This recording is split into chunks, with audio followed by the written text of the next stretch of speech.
America और Iran के बीच छिड़ गई दुनिया की सबसे बड़ी जंग। दोस्तों, दुनिया की सबसे बड़ी और सबसे हैरान करने वाली खबर इस वक्त स्ट्रेट ऑफ हॉर्मज से निकलकर आ रही है। एक ऐसी खबर जिसने पूरी दुनिया के शेयर बाजार से लेकर कच्चे तेल के बाजार तक में हड़कंप मचा दिया है। क्या हम तीसरे विश्व युद्ध की तरफ बढ़ रहे हैं? क्या दुनिया एक बहुत बड़े खतरे के मुहाने पर खड़ी है? यह सवाल आज हर किसी के मन में है। अमेरिका ने अपने सबसे खतरनाक और परमाणु ऊर्जा से चलने वाले aircraft carrier USS Abraham Lincoln को अपने 2 महाविनाशक युद्धपोतों के साथ ईरान की तरफ रवाना कर दिया है। हालात इतने ज्यादा तनावपूर्ण हो चुके हैं कि सैटेलाइट तस्वीरों में इस जंगी बेड़े को ओमान की खाड़ी के पास देखा गया है, जहां से ईरान की सीमा मात्र 200 किलोमीटर दूर है। युद्ध शुरू होने के बाद यह पहला मौका है जब अमेरिका का इतना बड़ा एयरक्राफ्ट कैरियर ईरान के इतने करीब पहुंचा है। समंदर का यह इलाका आज एक बारूदी ढेर में तब्दील हो चुका है, जहां एक छोटी सी चिंगारी पूरी दुनिया में तबाही ला सकती है। लेकिन वीडियो में आगे बढ़ने से पहले हमारी आपसे एक रिक्वेस्ट है कि अगर आप हमारे चैनल पर पहली बार आए हैं तो प्लीज इसे सब्सक्राइब जरूर कर लीजिएगा, और अगर वीडियो पसंद आए तो लाइक करना मत भूलिएगा। यूएसएस एब्राहम लिंकन, समंदर का सबसे बड़ा सिकंदर। दोस्तों, आपको बता दें कि यूएसएस एब्राहम लिंकन कोई मामूली जहाज नहीं है। यह समंदर पर तैरता हुआ अमेरिका का एक पूरा का पूरा मिलिट्री बेस है। यह परमाणु ऊर्जा से चलता है और इसके ऊपर दुनिया के सबसे खतरनाक लड़ाकू विमान तैनात रहते हैं। यह इतना विशाल है कि इसे देखकर ही दुश्मन देशों की रूह कांप जाती है। इसके साथ 2 और युद्धपोत भी दिखाई दिए हैं, जो डिस्ट्रॉयर श्रेणी के हैं और किसी भी हमले को पल भर में नाकाम करने की ताकत रखते हैं। इनमें से एक का नाम है USS Frank E Peterson junior और दूसरे का नाम है यूएसएस माइकल मर्फी। अब आप सोच रहे होंगे कि इन 2 विशेष युद्धपोतों को ही क्यों भेजा गया है? तो इसका जवाब बहुत ही सीधा है। ये दोनों ही युद्धपोत समंदर में बिछाई गई सी माइंस यानी समुद्री बारूदी सुरंगों को ढूंढकर उन्हें नष्ट करने में पूरी तरह से माहिर हैं। ऐसा कहा जा रहा है कि अमेरिका ने इन्हें स्ट्रेट ऑफ हॉर्मज के पास इसलिए भेजा है ताकि समुद्री मार्ग में ईरान द्वारा बिछाई गई माइंस को जल्द से जल्द हटाया जा सके। अगर इन माइंस को नहीं हटाया गया तो दुनिया भर के व्यापारिक जहाज इनसे टकराएंगे और समंदर के बीचों बीच भयंकर धमाके होंगे। हालांकि ईरान के प्रेस टीवी ने यह दावा किया है कि ये दोनों अमेरिकी युद्धपोत उनकी चेतावनी के बाद डर कर पीछे लौट गए हैं, लेकिन जमीनी हकीकत कुछ और ही इशारा कर रही है। ओमान की सीमा में ईरान की चालाकी और सी माइंस का खौफनाक जाल। अब आइए विस्तार से समझते हैं कि ईरान ने असल में कितनी बड़ी चालाकी की है और आज पूरी दुनिया उस पर सवाल क्यों खड़े कर रही है। अगर आप मैप पर स्ट्रेट ऑफ हॉर्मज को देखेंगे तो आपको समझ में आएगा कि कैशम आइलैंड और लरक आइलैंड फारस की खाड़ी में आने और जाने के मुख्य रास्ते हैं। इसके एक तरफ ईरान का जमीनी हिस्सा है और दूसरी तरफ ओमान और यूएई जैसे देश हैं। ईरान ने बहुत ही शातिर तरीके से सी माइंस उस इलाके में बिछाई हैं जो ओमान के अधिकार क्षेत्र में आता है। उन्होंने अपने किनारे वाले इलाके को बिल्कुल सुरक्षित रखा है। इसका नतीजा यह हुआ है कि समंदर से गुजरने वाले हर देश के जहाज को मजबूरी में ईरान की समुद्री सीमा के बिल्कुल पास से होकर गुजरना पड़ रहा है। यह एक ऐसा रास्ता है जहां से इंसानियत के लिए जरूरी कच्चा तेल, प्राकृतिक गैस और जीवन रक्षक सामान अलग अलग देशों तक पहुंचता है। ऐसे मानवीय और व्यापारिक मार्ग पर बारूदी सुरंगें बिछाना ईरान की एक बहुत बड़ी साजिश की तरफ इशारा करता है। आज पूरी दुनिया यह सवाल पूछ रही है कि अगर ईरान नैतिकता की दुहाई देता है तो उसने ऐसा खौफनाक कदम क्यों उठाया? समुद्री रास्तों पर ईरान की दादागिरी और टोल टैक्स की अवैध वसूली ईरान ने सिर्फ माइंस ही नहीं बिछाई हैं, बल्कि उसने इन रास्तों से गुजरने वाले जहाजों से भारी भरकम टैक्स और पैसा वसूलना भी शुरू कर दिया है। हम आपको जो रियल टाइम ट्रैकर दिखा रहे हैं, जो कि मरीन ट्रैफिक दिखाता है, उसमें साफ देखा जा सकता है कि जो जहाज रुक गए हैं उन्हें लाल रंग से दिखाया जा रहा है और जो चल रहे हैं उनमें मूवमेंट को हरे रंग से दिखाया जा रहा है। इस पूरे इलाके में, खासकर ओमान के पास और हॉर्मुज की खाड़ी के नीचे वाले हिस्से में, ईरान ने पूरी तरह से अपना जाल बिछा दिया है। वह दुनिया भर के जहाजों को रोककर उनसे टोल टैक्स ले रहा है। यह बिल्कुल वैसा ही है जैसे कोई सड़क पर अपना अवैध कब्जा जमा ले और वहां से गुजरने वाली हर गाड़ी से पैसे मांगे। इसी वसूली और दादागिरी को रोकने के लिए अब एक बहुत बड़ा कदम उठाया गया है। प्रेसिडेंट डोनाल्ड ट्रंप का पलटवार और अमेरिका की सख्त नाकेबंदी ईरान की इस दादागिरी को तोड़ने के लिए अमेरिका ने अपना सबसे बड़ा दांव चल दिया है। कुछ ही देर पहले यूएस सेंट्रल कमांड ने यह आधिकारिक जानकारी दी है कि उसने ईरान के बंदरगाहों के पास ब्लॉकेड यानी नाकेबंदी कर दी है। अब समझिए कि डोनाल्ड ट्रंप क्या कर रहे हैं, और यही आज की सबसे बड़ी खबर है। डोनाल्ड ट्रंप ने आज शाम 7:30 बजे तक का वक्त दिया था। उन्होंने सख्त लहजे में एक डेडलाइन दी थी। वह साफ कह रहे हैं कि अब तक तुम होर्मुज पर दादागिरी कर रहे थे, अब हम वहां पर नाकेबंदी करेंगे। इस नाकेबंदी का सीधा मतलब यह है कि यूएस नेवी के जंगी जहाज ओमान की खाड़ी में रास्ता रोककर खड़े हो गए हैं। प्रेसिडेंट ट्रंप ने एक बहुत ही कड़ी धमकी दी है कि अगर ईरान की कोई भी फास्ट अटैक बोट अमेरिकी नाकेबंदी के पास फटकती भी है तो उसे तुरंत पानी में ही डुबो दिया जाएगा।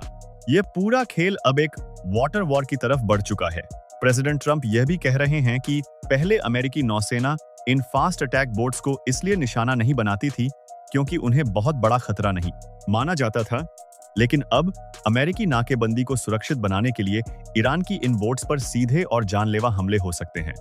अमेरिका ने साफ कर दिया है कि उसके समय अनुसार सुबह 10:00 बजे और भारतीय समय अनुसार शाम 7:30 बजे से यह नाकेबंदी पूरी तरह से लागू हो चुकी है।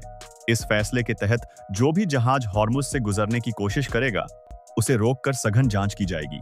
खासकर उन जहाजों पर पैनी नजर रखी जाएगी जिन्होंने ईरान को टोल दिया है, यानी हॉर्मज पर ईरान ने जो अवैध टोल टैक्स का बूथ लगाया है, उस पर ताला जड़ने के लिए अमेरिका पूरी ताकत के साथ पहुंच गया है। इंडिया की कूटनीतिक जीत, बिना टैक्स दिए बेखौफ गुजर रहे भारतीय जहाज। इस पूरे वैश्विक तनाव और उथल-पुथल के बीच भारत के लिए एक बहुत बड़ी और राहत देने वाली खबर सामने आई है। ईरान इंटरनेशनल की रिपोर्ट के हवाले से यह पता चला है कि अब तक ईरान के पास से भारत के जितने भी जहाज गुजरे हैं, उनसे एक भी रुपया टोल टैक्स या फीस के रूप में नहीं वसूला गया है। भारत अपने जहाजों की सुरक्षित आवाजाही के लिए ईरान को कोई पैसा नहीं दे रहा है। इसी वजह से भारतीय जहाजों को अमेरिकी नाकेबंदी से भी विशेष छूट मिल रही है। यह हमारे देश के लिए एक बहुत बड़ी बात है। आपको याद होगा कि जब यह विवाद शुरू हुआ था, तब कई नेताओं और लोगों ने भारत की विदेश नीति की कड़ी आलोचना की थी। यह कहा जा रहा था कि भारत ने ईरान को शायद नाराज कर दिया है और अब हमारे लिए कई मुश्किलें पैदा होने वाली हैं। लेकिन आज सच क्या है? आज भारत के जहाज स्ट्रेट ऑफ हॉर्मुज को सीना तानकर पार कर रहे हैं और ईरान हमसे वह टोल टैक्स भी नहीं ले रहा है जो वह दुनिया के बाकी तमाम देशों से जबरन वसूल रहा है। यह भारत की स्वतंत्र और मजबूत विदेश नीति की एक बहुत बड़ी जीत है जो दुनिया भर में हमारी ताकत को दर्शाती है। आखिर अमेरिका ऐसा क्यों कर रहा है? इसके पीछे के 4 बड़े कारण। पहला कारण, ईरान के कच्चे तेल की कमाई पर प्रहार। अमेरिका की सबसे पहली और मुख्य कोशिश ईरान के कच्चे तेल की आपूर्ति को ही जड़ से रोक देना है। जब खाड़ी के लगभग सभी देश कच्चे तेल का निर्यात कम कर रहे हैं, तब ईरान के निर्यात में कोई ज्यादा फर्क नहीं आया है। पहले ईरान हर महीने लगभग 5,85,00,000 बैरल कच्चे तेल का निर्यात कर रहा था और अब भी उसने मार्च महीने में 5,74,00,000 बैरल कच्चे तेल का निर्यात किया है। उसे ज्यादा फर्क नहीं पड़ा। उलटा तेल महंगा होने से ईरान ने $1.5 बिलियन यानी लगभग 14 करोड़ रुपए की अतिरिक्त कमाई कर ली है। अमेरिका ईरान की इसी बेहिसाब कमाई पर अंकुश लगाना चाहता है ताकि वह अपने हथियारों पर खर्च न कर सके। दूसरा कारण, चाइना पर रणनीतिक दबाव बनाना। इस पूरे खेल का दूसरा सबसे बड़ा मोहरा चाइना है। अमेरिका इससे चाइना पर भारी दबाव डालना चाहता है, क्योंकि आपको जानकर हैरानी होगी कि ईरान का 90% कच्चा तेल कौन खरीदता है? अकेले चाइना को यह निर्यात होता है। अगर ईरान का तेल रुक गया तो चाइना की फैक्ट्रियों और अर्थव्यवस्था पर सीधा और बहुत भयानक असर पड़ेगा, जो कि वैश्विक राजनीति में अमेरिका के लिए एक बड़ा फायदा होगा। तीसरा कारण, हथियारों की तस्करी का शक। रशिया और चाइना का गठजोड़।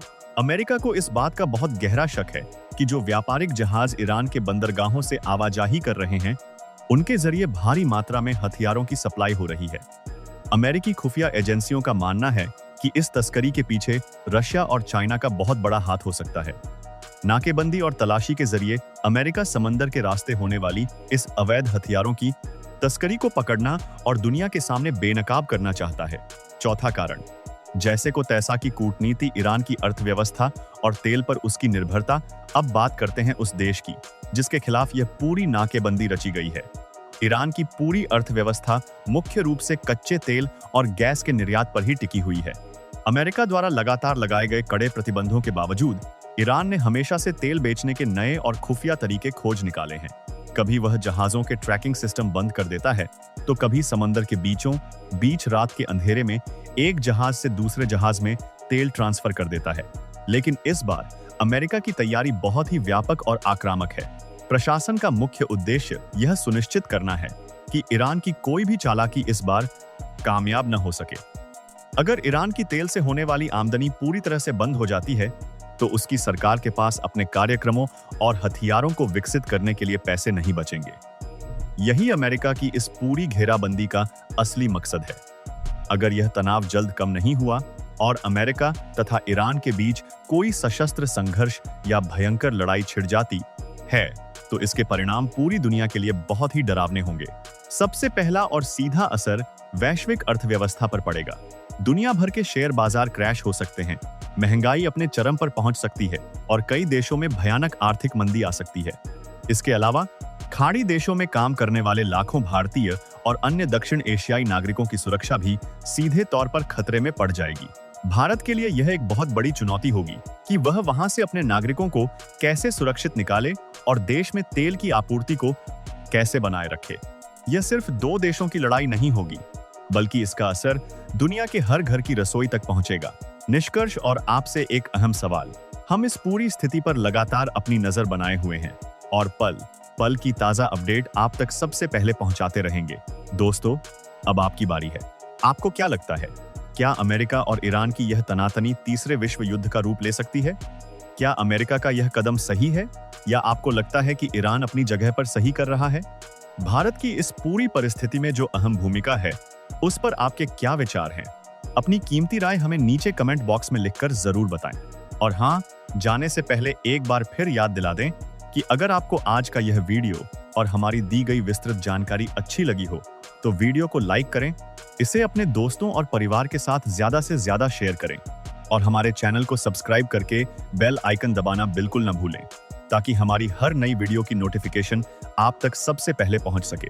अपना और अपनों का बहुत बहुत ख्याल रखें, सुरक्षित रहें और जागरूक रहें। मिलते हैं आपसे अगली वीडियो में एक और। Thank you for watching.